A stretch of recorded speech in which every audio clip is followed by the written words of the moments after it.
الحمد لله نحمده ونستعينه ونستغفره ونؤمن به ونتوكل عليه ونعوذ بالله من شرور أنفسنا ومن سيئات أعمالنا من يهده الله فلا مضل له ومن يضلله فلا هادي له ونشهد أن لا إله إلا الله ونشهد أن محمدا عبده ورسوله في شان حبيبه ومحبوبه إن الله وملائكته يصلون على النبي يا أيها الذين آمنوا صلوا عليه وسلموا تسليما اللهم صل على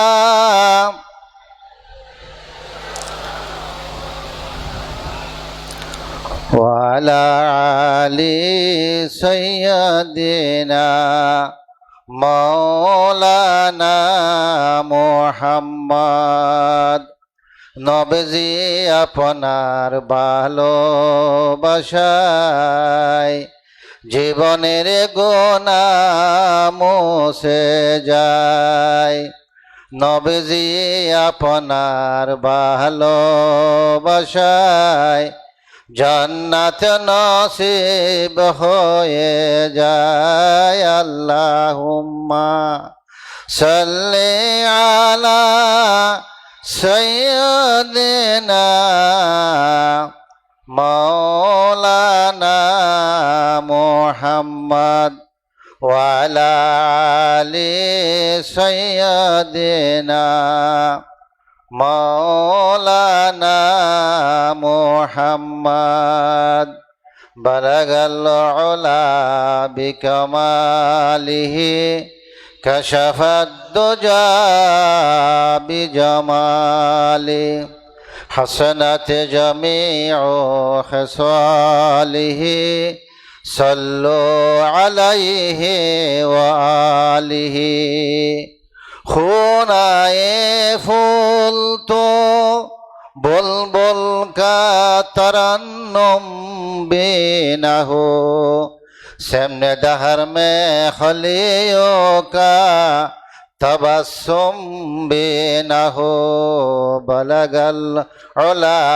বিকমালিহি কশফদ দুজা বিজমালিহি حسنت جميع خصاله صلوا عليه وآله أعوذ بالله من الشيطان الرجيم بسم الله الرحمن الرحيم في الدنيا والآخرة ويسألونك عن اليتامى قل إصلاح لهم خير وإن تخالطوهم فإخوانكم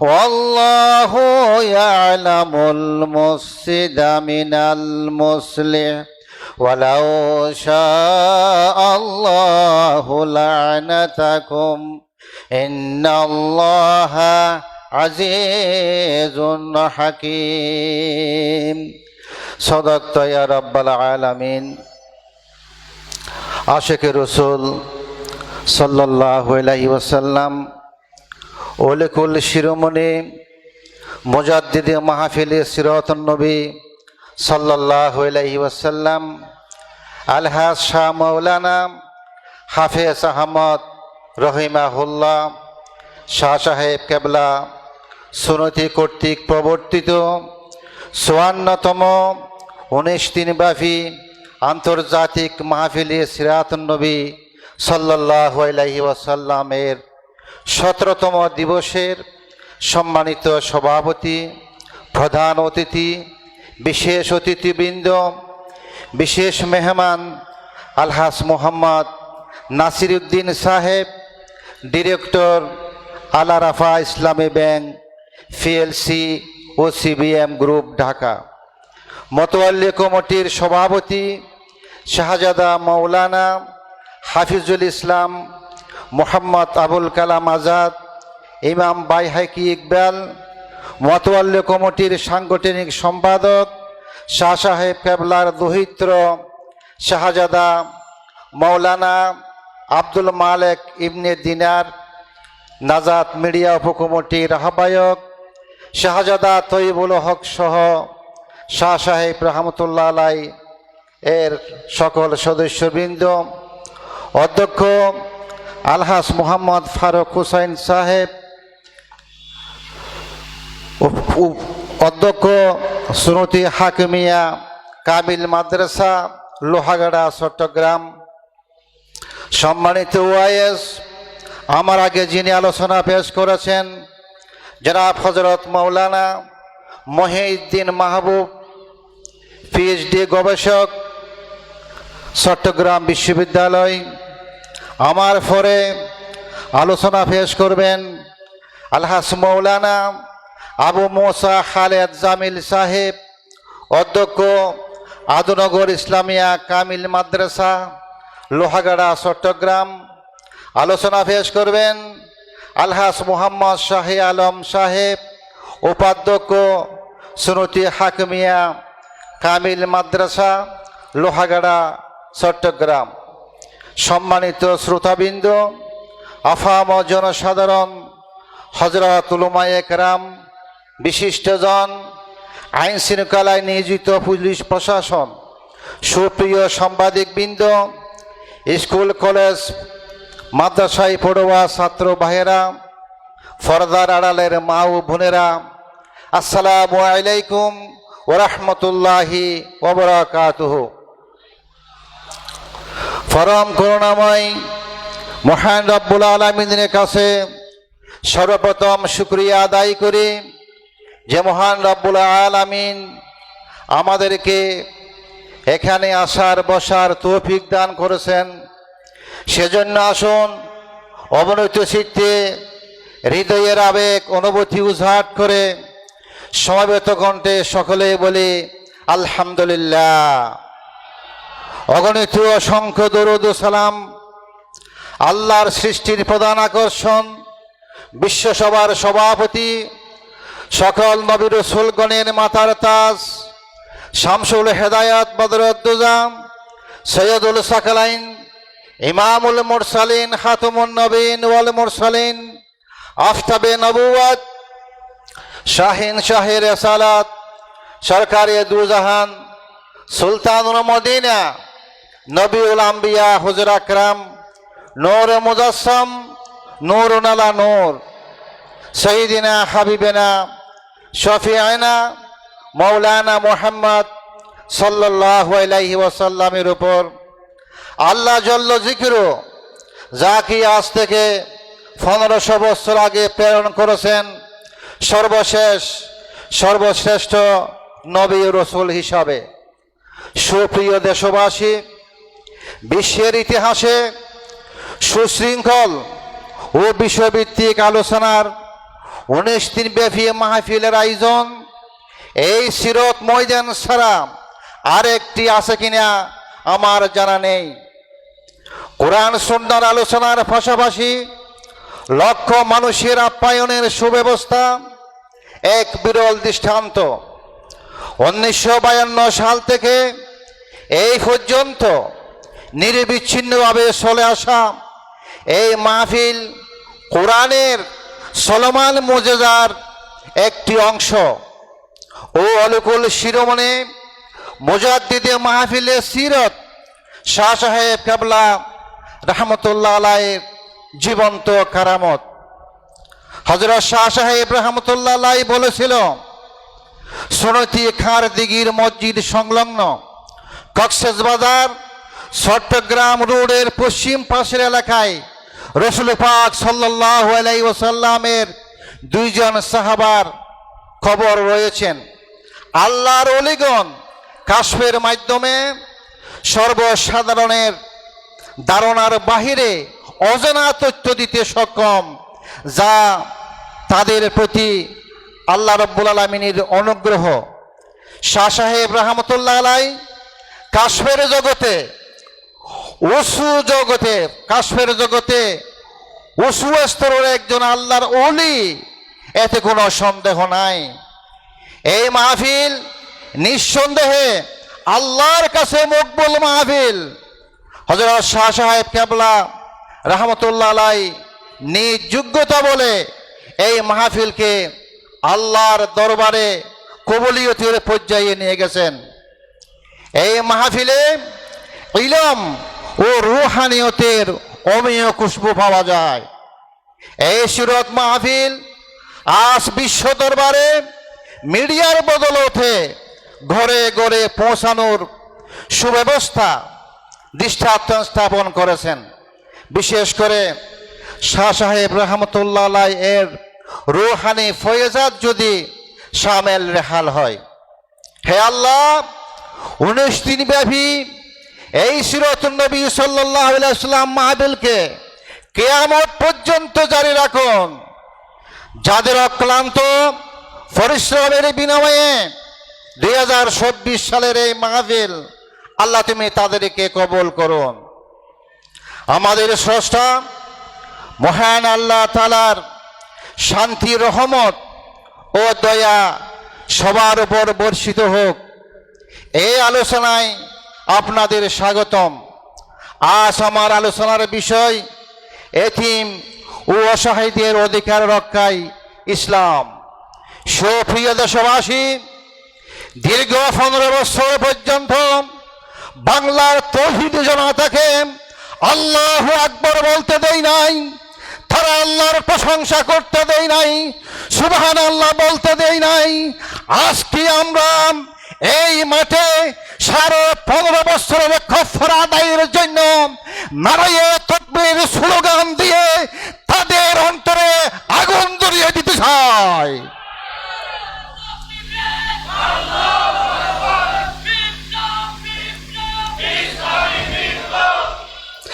সম্মানিত উপস্থিতি, পৃথিবী হলো পরীক্ষা কেন্দ্র। সব মানুষ পরীক্ষার্থী। এই পরীক্ষার বিয়াস্তিকাল সারা জীবন।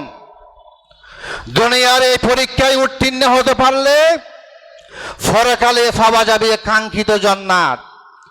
জান্নাতে প্রবেশ করতে পারলেই মানুষের দুনিয়ার জীবন সফল, ঠিক কিনা? এই দুনিয়াতে থাকতে জান্নাতের সুসংবাদ পেয়েছে এমন মানুষের মধ্যে এতিমের লালন পালনকারী ব্যক্তি। যারা এতিমের লালন পালন করবে, যারা অসহায়দের পক্ষে থাকবে, তাদেরকে আল্লাহ রাব্বুল আলামিন জান্নাতের সুসংবাদ দিয়েছেন।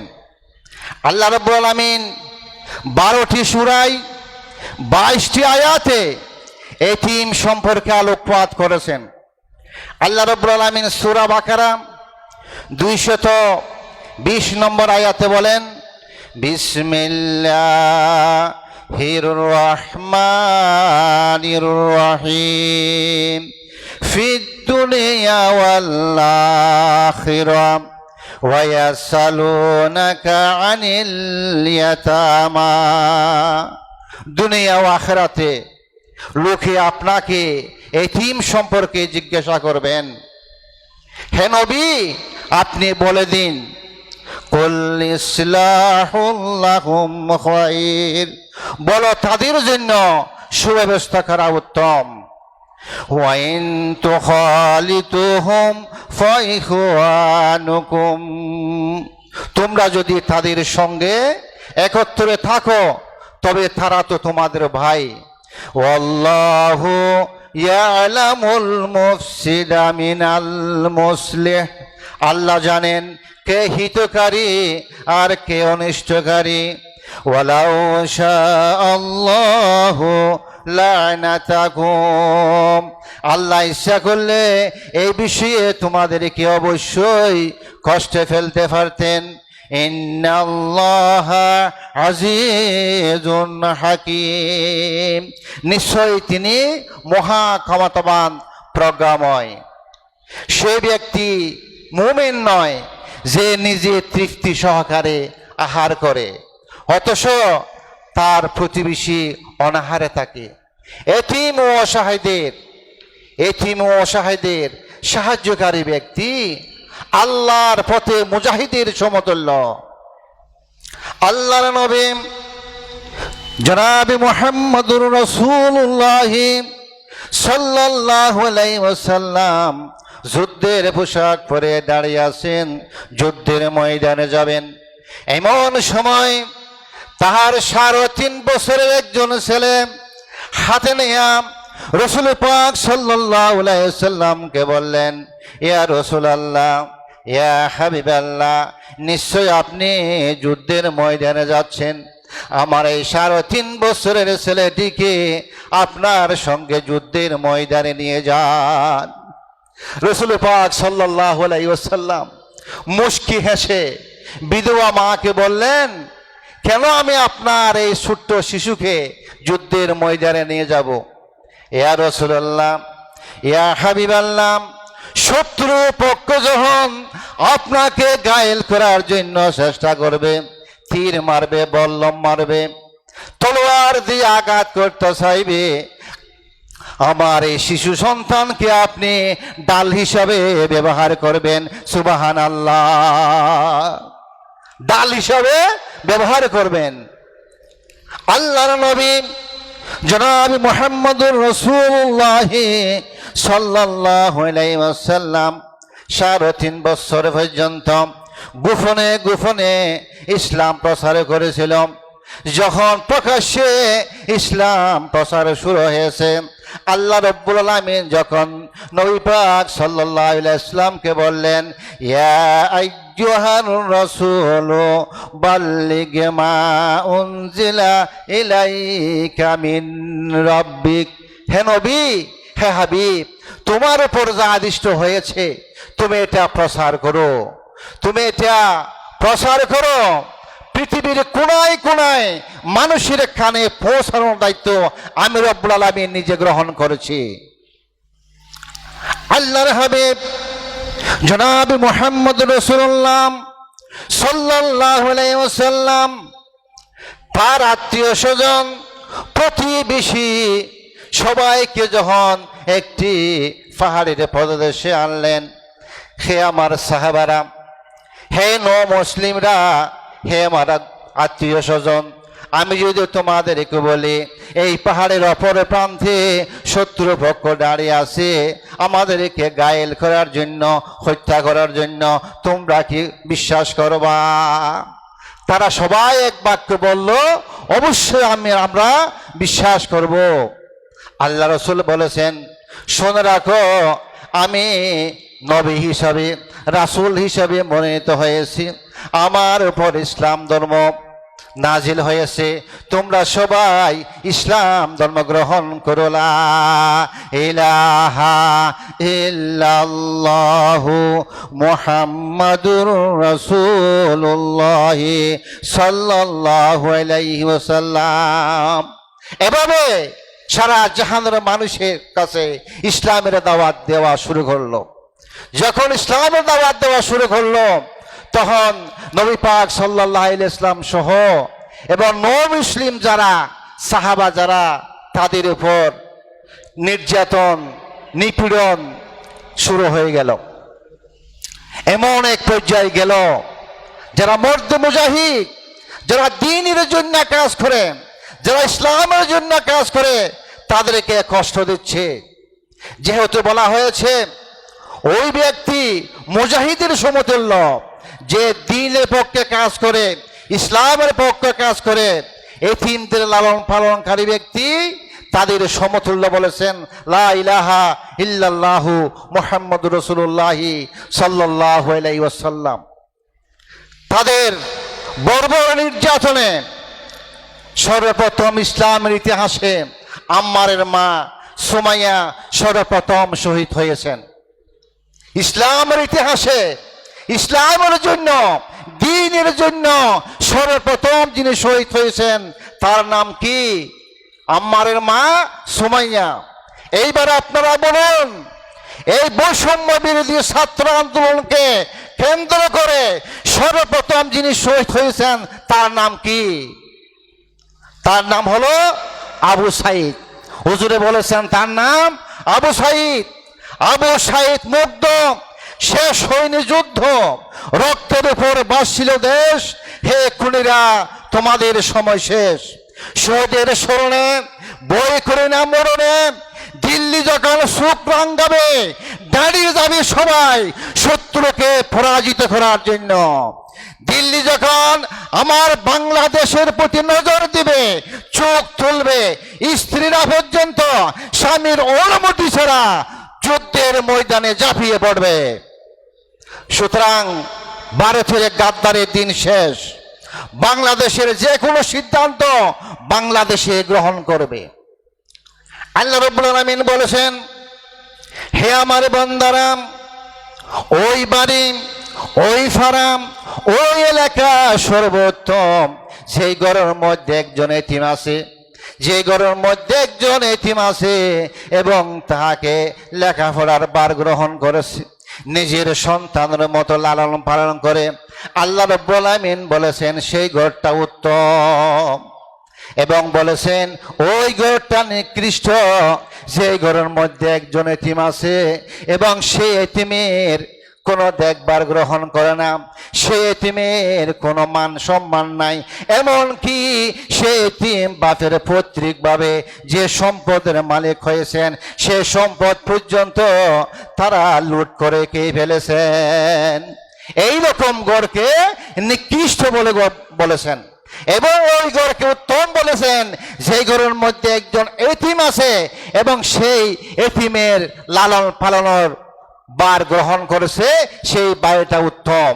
এবং ওই বাড়িটা নিকৃষ্ট যেই বাড়ির মধ্যে একজন এতিম আছে তার কোনো মান সম্মান ইজ্জত নেই, এমনকি তার ধন সম্পদ পর্যন্ত তারা কেড়ে নিয়েছেন। আল্লাহর হাবিব বলেছেন, আমরা কিছুক্ষণ আগে মাগরিবে নামাজ পড়েছি, আবার এশারের ওয়াক্ত যখন হবে আমরা এশারের নামাজ আদায় করব। এইরকম সহজ নামাজ নয়।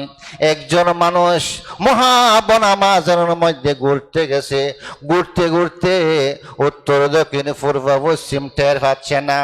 এমন সময় তার মন যেদিকে কেবলা বলিয়া সাক্ষী দিয়ে সেদিকে নামাজ পড়া তার উপর ফরজ। ওই নামাজের সওয়াব যতটুকু, এই নামাজের মূল্য যতটুকু, একজন এতিমকে লালন পালন করলে ওই নামাজ পড়িয়া আল্লাহ রাব্বুল আলামিন তার আমলনামায় যত ধরনের সওয়াব লিখে দিবেন, ওই এতিমকে লালন পালন করার কারণে তার আমলনামায় ততটুকু সওয়াব লিখে দিবেন। সুবহানাল্লাহ। বন্ধুরা আমার, নামাজ মাম নাই। অনেকে বলেন নামাজ ফরজ, যতক্ষণ পর্যন্ত আপনার রক্ত প্রবাহিত হবে, আপনার শিরা উপশিরা চলবে, আপনার জ্ঞান থাকবে, হুঁশ থাকবে, ততক্ষণ পর্যন্ত নামাজ ফরজ। নামাজ মাপ নাই। বসে বসে নামাজ পড়তে পারতে না, সে শুয়ে অবস্থায় পূর্ব দিকে মাথা রেখে পশ্চিম দিকে পা রেখে ইশারা ইঙ্গিতে নামাজ পড়তে হবে, নামাজ মাপ নাই। কিন্তু এই নামাজের সওয়াব অনেক, এই নামাজের সওয়াব অনেক, এই নামাজের মর্তবা অনেক। এই নামাজ আদায়কারীর আমলে যত সওয়াব হবে, একজন এতিম লালন পালনকারী ব্যক্তির আমলের মধ্যে আল্লাহ রাব্বুল আলামিন তত পরিমাণ সওয়াব লিখে দিবেন। সুবহানাল্লাহ।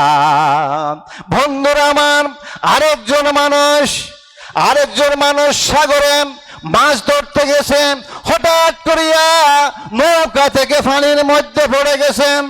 পানির সাথে হাবুডাবু খেলতেছেন।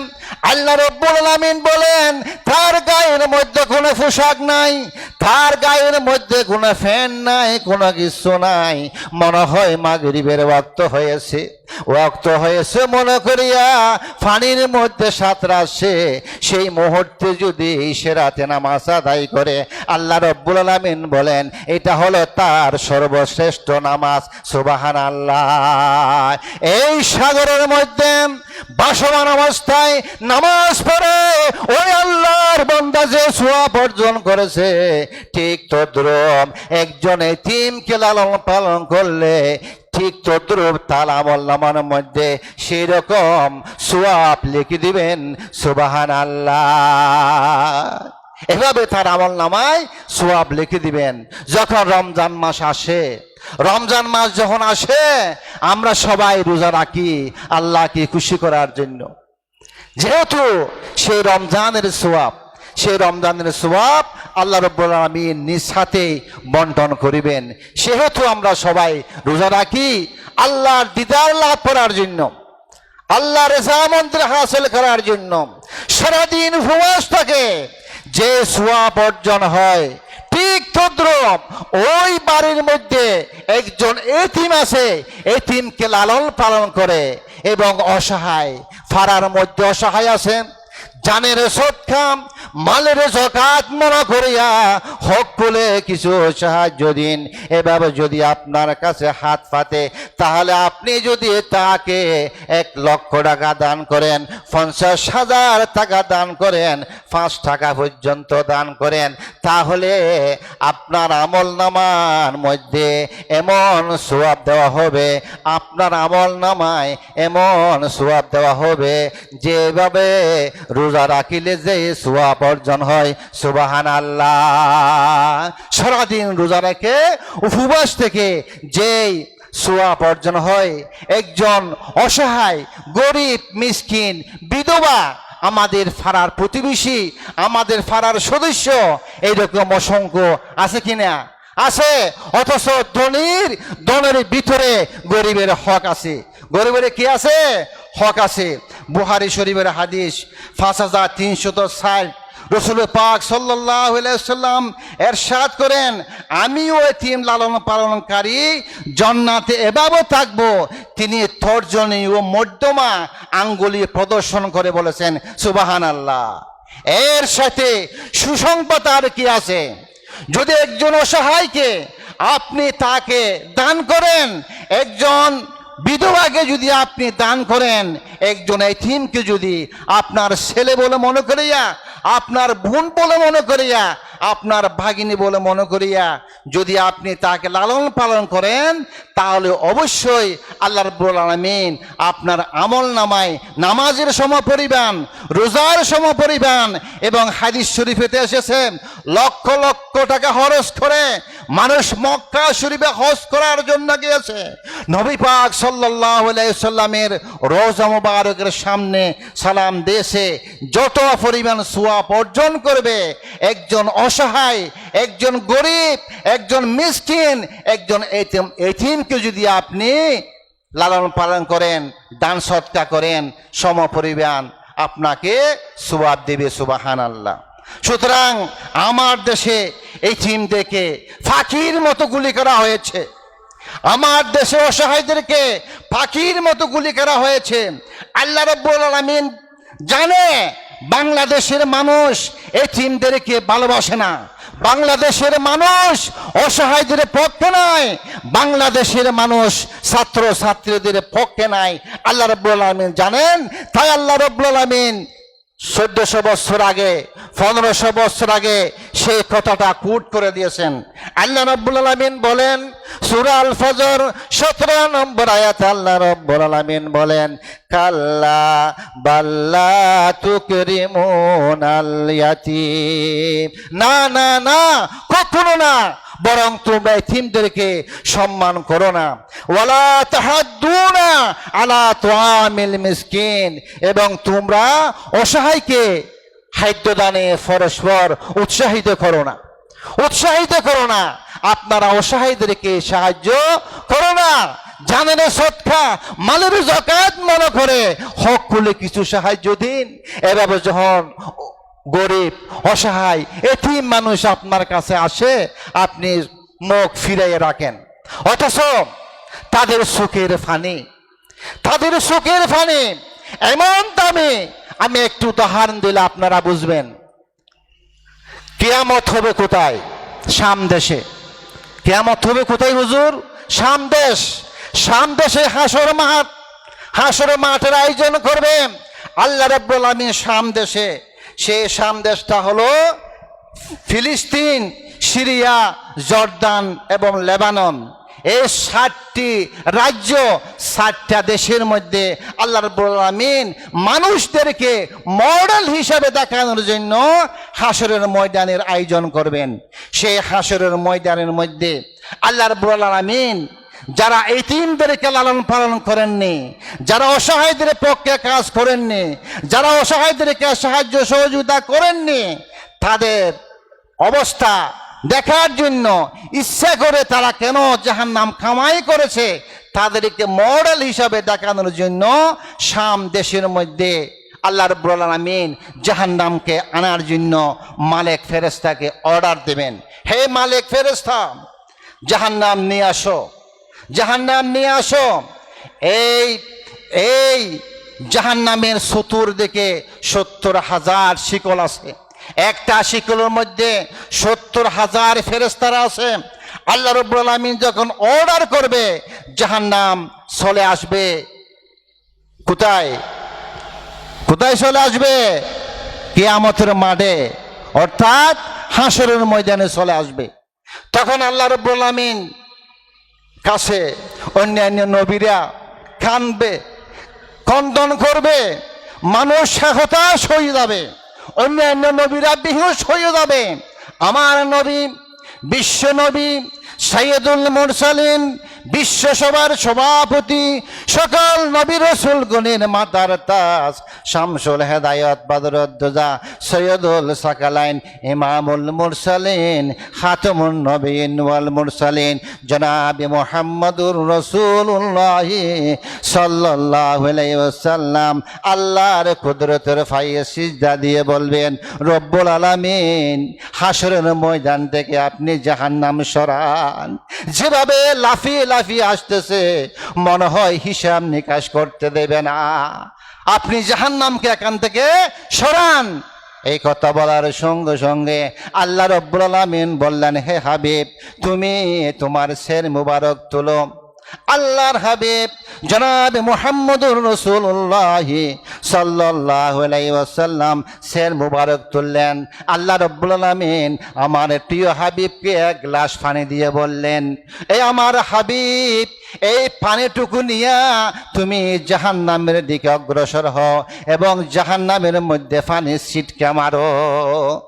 গ্লাস পানি নিয়া নবী পাক সাল্লাল্লাহু আলাইহি ওয়াসাল্লাম জাহান্নামের দিকে অগ্রসর হইয়া পানি ছিটকে মারলো। সঙ্গে সঙ্গে জাহান্নাম পিছনের দিকে চলা যাচ্ছে। সবাই বলেন সুবহানাল্লাহ। আল্লাহর কাছে জিজ্ঞাসা করলেন, রব্বুল আলামিন, এই পানির এত মর্তবা কেন, এই পানির এত ফজিলত কেন? তখন আল্লাহ রব্বুল আলামিন বললেন, এই পানি আমি সংগ্রহ করে রেখেছি। এতিমেরা, বিধবারা, অসহায়রা যখন জানেন সদকা মালের যাকাত মনে করে হক খুলে কিছু সাহায্য দেন, আপনারা সাহায্য দেন নাই, কেউ সাহায্য দেয় নাই, এতিমদেরকে সেবা করে নাই, এতিমের ন্যায্য অধিকার দেয় নাই, তার ধন দৌলত কেড়ে নিয়েছে। সুতরাং তারা যে কাঁদছিল, আমার কাছে ফরিয়াদ করেছিল, আমি সেই এতিমের পানি সংগ্রহ করে রেখেছি, আমি অসহায় মানুষের পানি সংগ্রহ করে রেখেছি। সুতরাং বলা হচ্ছে, নবী পাক সাল্লাল্লাহু আলাইহি ওয়াসাল্লাম বলেছেন, যারা অসহায় এতিম তাদের পক্ষে অবস্থান নেবে না, বরং সে তাদের টাকা পয়সা তারা খেয়ে ফেলবে। অসহায়দের নামে, অসহায়দের নামে অনেকে কোটি কোটি বিলিয়ন বিলিয়ন টাকা আয় রোজগার করেছে। অসহায়দের জন্য আশ্রয় কেন্দ্র নির্মাণ করা হয়েছে। সারা বাংলাদেশে 1967 সালে 7টা আশ্রয় কেন্দ্র ছিল অসহায়দের জন্য। ময়মনসিংহ ছিল একটা, গাজীপুর ছিল, নারায়ণগঞ্জ ছিল, মানিকগঞ্জ, মিরপুর, সেখানে অসহায়দের জন্য আশ্রয় কেন্দ্র ছিল। সেই অসহায়দের আশ্রয় কেন্দ্রের বদলতে আদলে প্রতিটি উপজেলায় আশ্রয় কেন্দ্র নির্মাণ করা হয়েছে। কাদের জন্য? অসহায়দের জন্য। অসহায়দের জন্য আশ্রয় কেন্দ্র নির্মাণ করা হয়েছে, কিন্তু তাদেরকে বরাদ্দ দেওয়া হয় নাই। যাদেরকে বরাদ্দ দেওয়া হয়েছে তাদের কাছ থেকে 10 থেকে 20,000 টাকা চাঁদাবাজি করেছে, ঠিক কিনা? অসহায়দের নামে, আশ্রয় কেন্দ্রের নামে পর্যন্ত দেশের টাকা লুট করে বাইরে প্রচার করেছে। অথচ বাংলাদেশের মানুষের, প্রতিটা মানুষের 103.78 মিলিয়ন ডলার ঋণ আছে। বাংলাদেশের মানুষের মাথার উপর এই ঋণ আছে। অথচ বিভিন্ন সেক্টর থেকে, বিভিন্ন দপ্তর থেকে, সচিবালয় থেকে, প্রতিটা শাখা প্রশাখা থেকে পার্সেন্টেজ গ্রহণ করেছে। পার্সেন্টেজ গ্রহণ করে তারা বাইরে পাচার করেছে। আর্থিক গবেষণা কেন্দ্র, আর্থিক গবেষণা সংস্থার প্রতিবেদনে বলেছে গড়ে প্রতি বছর 80,000 কোটি টাকা দেশের বাইরে পাচার করেছে। বাংলাদেশ থেকে বিদেশি অর্থ পাচারের 10টি গন্তব্যস্থল। কোটি 10টি গন্তব্যস্থল। এরা বাংলাদেশের টাকা, অসহায় গরিব দুঃখী মেহনতি মানুষের টাকা সিঙ্গাপুরে পাচার করেছে, মালয়েশিয়ায় পাচার করেছে, কানাডায় পাচার করেছে, যুক্তরাজ্যে পাচার করেছে, যুক্তরাজ্যে পাচার করেছে, সুইজারল্যান্ড, যুক্ত আরব আমিরাতে পাচার করেছে, অস্ট্রেলিয়া, হংকং এবং থাইল্যান্ডের মধ্যে তারা crore crore billion billion dollar পাচার করেছে। অথচ দেশের বাইরে তারা একটা নয় 130টা পর্যন্ত বাড়ি নির্মাণ করেছে। অর্থনীতিবিদেরা বলেছেন যেভাবে হোক পাচার হওয়া টাকা আমার দেশে ফেরত আনতেই হবে, আনতেই হবে। সুতরাং যাই নামাজে বসে তসবিহ হাতে নিয়া মাথায় পট্টি পরে 300 স্তরের ছাই বসাইয়া বিলিয়ন বিলিয়ন ডলার দেশের বাইরে পাচার করেছে, দাবি করেছে আমি তাহাজ্জুদ নামাজ পড়ে, ঠিক কিনা? জান্নাত কিন্তু মায়ের হাতের মোয়া নয়। আমার দেশের সবচেয়ে বড় সমস্যা, আমরা শুধু সস্তা ফতুয়া খুঁজি। কি ফতুয়া খুঁজি? সস্তা ফতুয়া খুঁজি। লক্ষ লক্ষ মানুষের টাকা, হাজার হাজার মানুষ, অনেক মানুষ গ্রহণ করে, অনেক মানুষকে হত্যা করে, অসহায় মানুষদের টাকা বাইরে পাচার করে মনে করেছে আমি বেহেশতে যাব।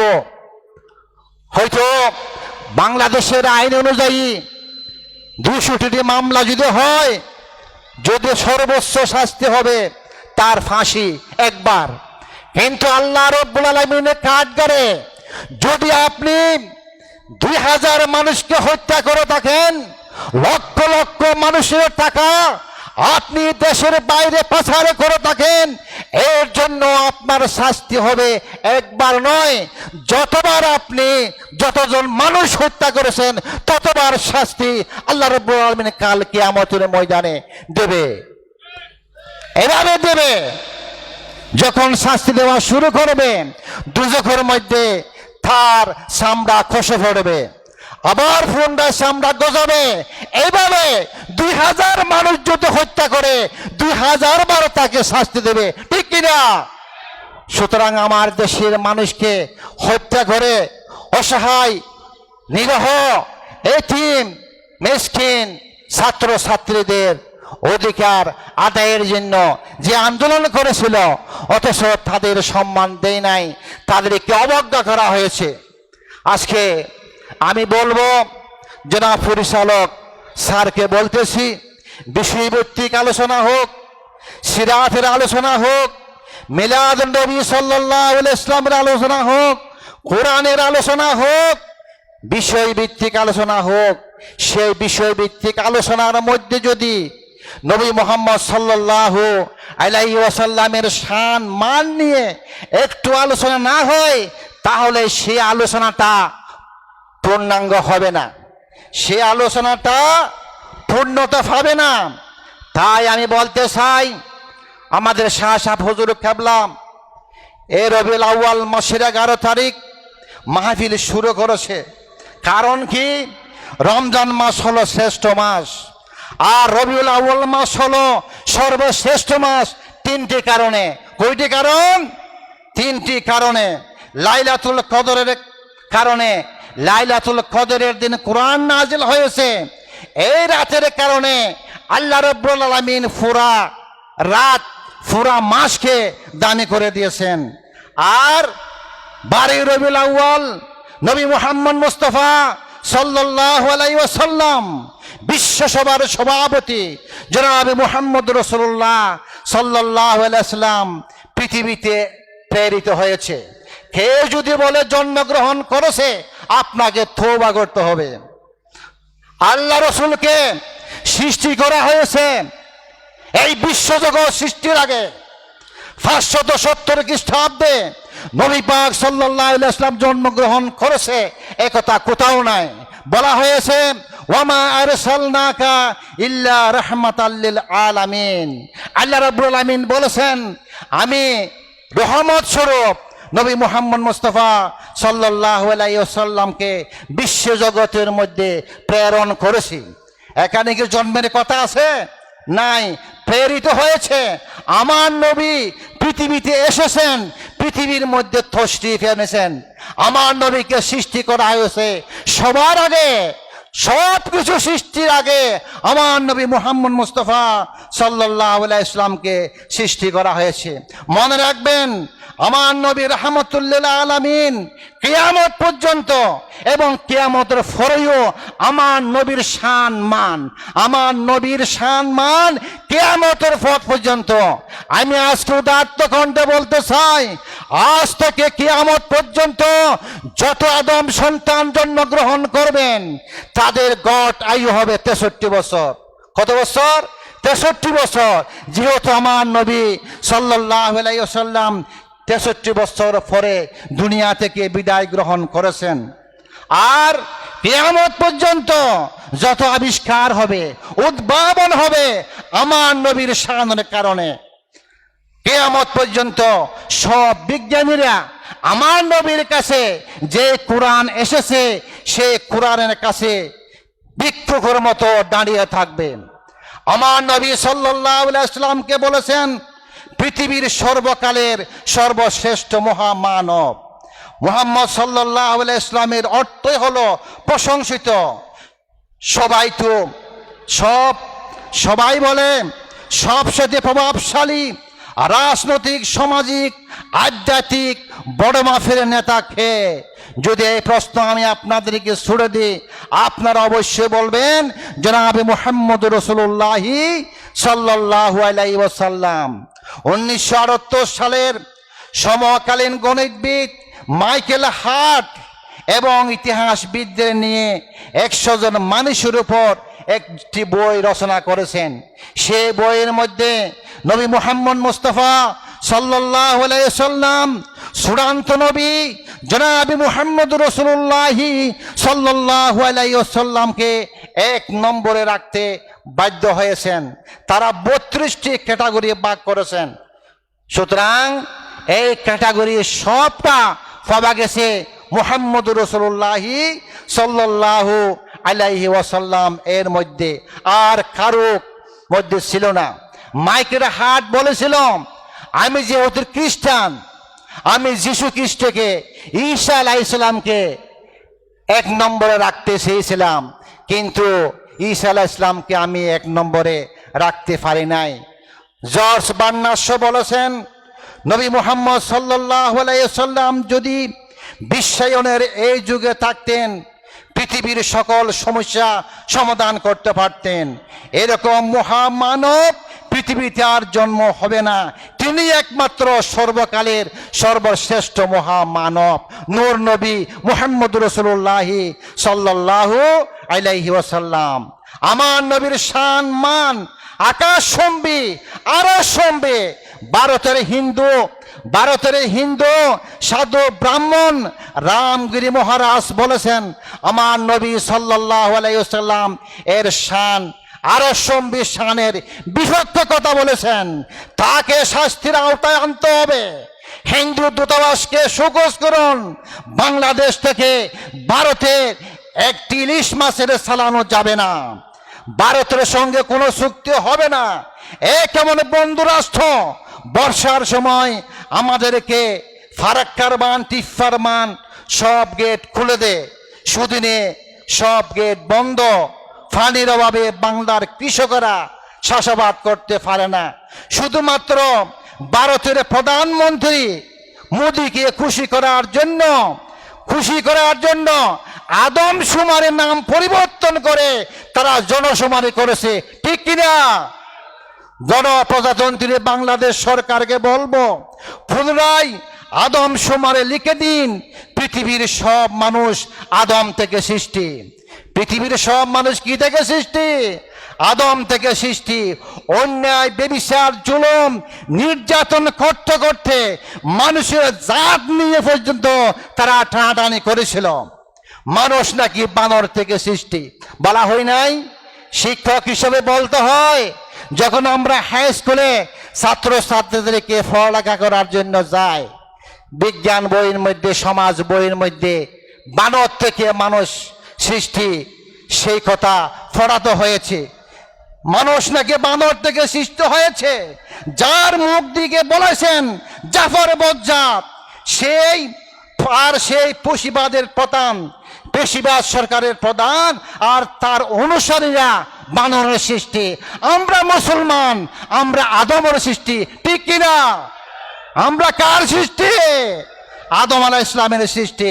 আমরা মুসলমান, আমরা কোরআনের অনুসারী, আমরা সর্বশ্রেষ্ঠ নবীর অনুসারী। আমরা সর্বশ্রেষ্ঠ নবীর অনুসারী। কেন তারা বিশ্বাস করে না? এই যে হযরত আদম আলাইহিস সালাম এই পৃথিবীর বুকে সর্বপ্রথম যেই পাহাড়ের মধ্যে পা রেখেছিল, এখনো পর্যন্ত সেই পা বিদ্যমান আছে শ্রীলঙ্কার পাহাড়ের উপরে। শ্রীলঙ্কার পাহাড়ের উপরে আপনারা গুগলে সার্চ দিবেন আদম আলাইহিস সালামের পায়ের চিহ্ন কোথায়, আপনাকে গুগল দেখিয়ে দেবে শ্রীলঙ্কার পাহাড়ের মধ্যে আদম আলাইহিস সালামের পায়ের চিহ্ন আছে। আর নূহ আলাইহিস সালামের কিস্তি জুতি পাহাড়ে। কি পাহাড়ে? জুতি পাহাড়ের মধ্যে এখনো আছে, জুতি পাহাড়ের চূড়ায়। এবং হযরত ইব্রাহিম আলাইহিস সালাম আল্লাহর ঘর কাবা ঘর নির্মাণ করতে যে পাথর ব্যবহার করেছিল লিফট হিসাবে, আল্লাহর কাবা ঘরের সামনে কিয়ামত পর্যন্ত বিদ্যমান থাকবে সেই পাথরটি। এবং যে সমস্ত বাদশা জালিমেরা নির্যাতন করেছে মানুষদেরকে, ফেরাউন, নমরুদ, সাদ্দাত, তাদের লাশ রাখে নাই। একজনের লাশ রাখা হয়েছে, তার নাম হলো ফেরাউনের লাশ। কার লাশ? ফেরাউনের লাশ। কিয়ামত পর্যন্ত আপনি মিশরে এটা দেখে আসতে পারবেন, ন্যাশনাল হিস্টোরি মিউজিয়ামের মধ্যে সে লাশ আছে। এরপরও তারা কেন বুঝে না? তারা কেন ঈমান আনে না? আর যারা ঈমান এনেছে, মুসলমান হয়েছে, তারাও আবার কিছু কিছু কোরআনের ভুল ব্যাখ্যা দিয়ে থাকেন। আল্লাহ রাব্বুল আলামিন বলেন,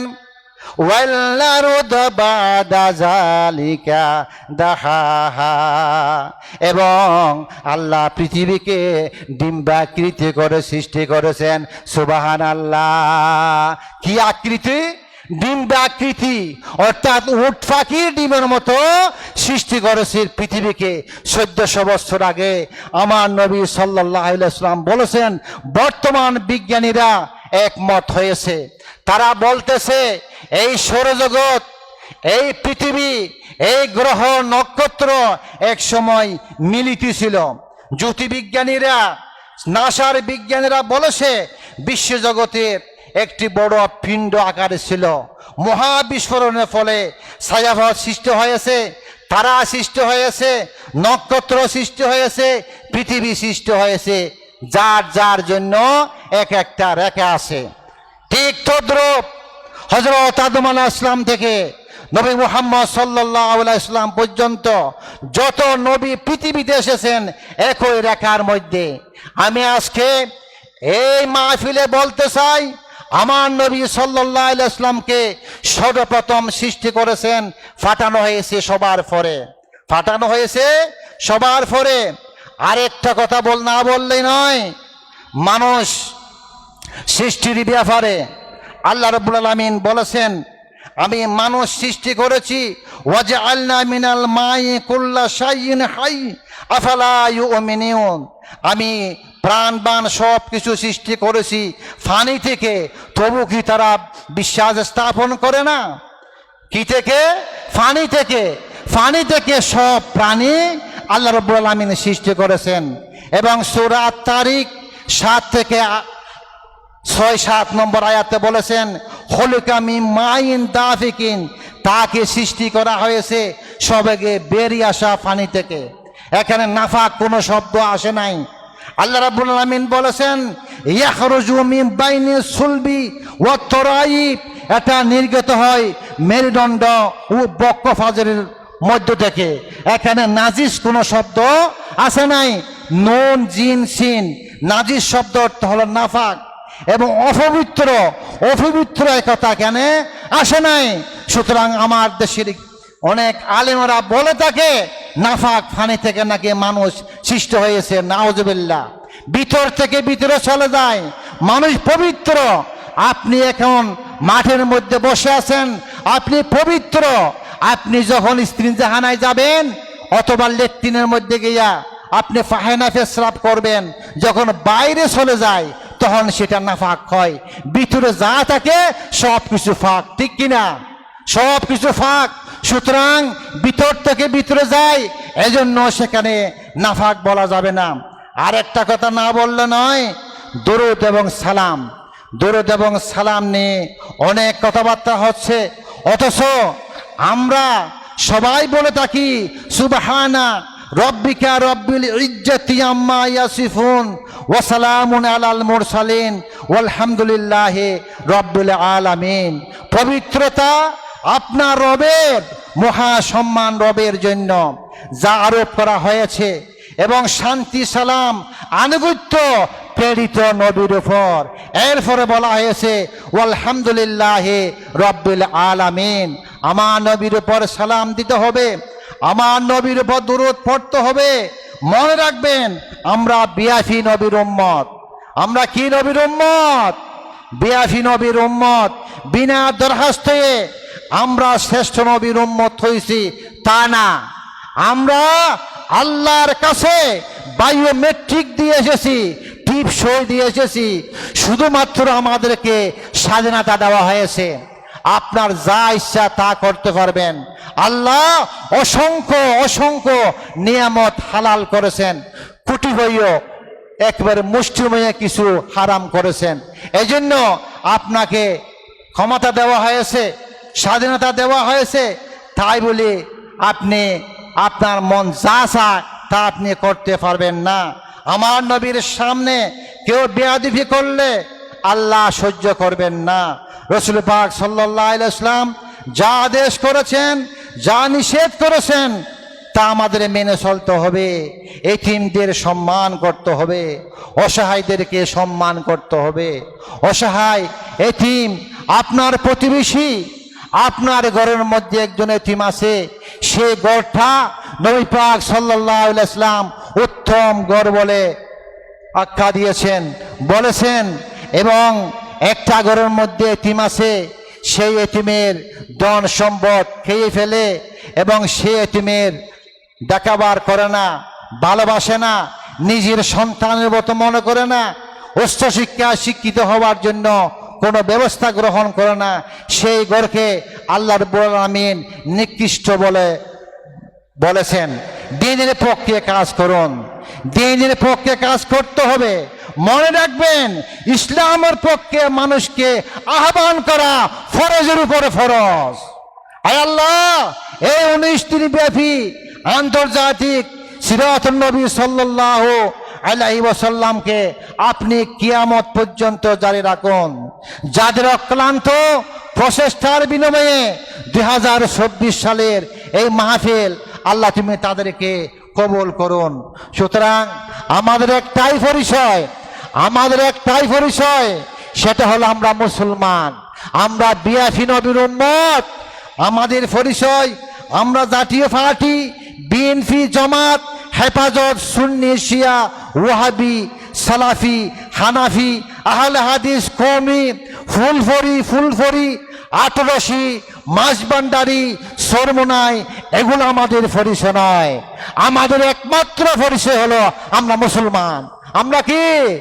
আমরা মুসলমান। আমরা শ্রেষ্ঠ নবীর উম্মত। আমরা কোন নবীর উম্মত? শ্রেষ্ঠ নবীর উম্মত।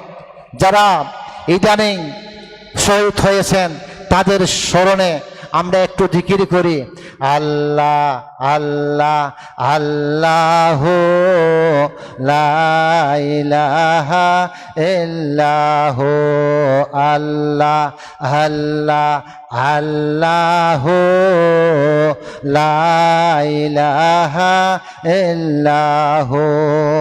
কি আজব ঘটনা শুনলাম, বৈষম্য বিরোধী ছাত্র আন্দোলন, আবু সাইদ শহীদ হলেন, পিতা মাতার জানের জান নবীজি। আল্লাহ আল্লাহ আল্লাহ লা ইলাহা ইল্লাহ, আল্লাহ আল্লাহ আল্লাহ।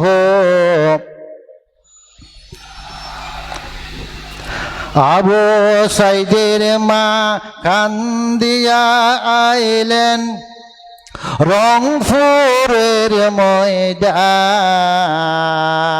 কোন ফাশানে মারলো আমার পুত্র জানের জান নবীজি। আল্লাহ আল্লাহ আল্লাহ লা ইলাহা ইল্লাহ, আল্লাহ আল্লাহ আল্লাহ লা ইলাহা ইল্লাহ।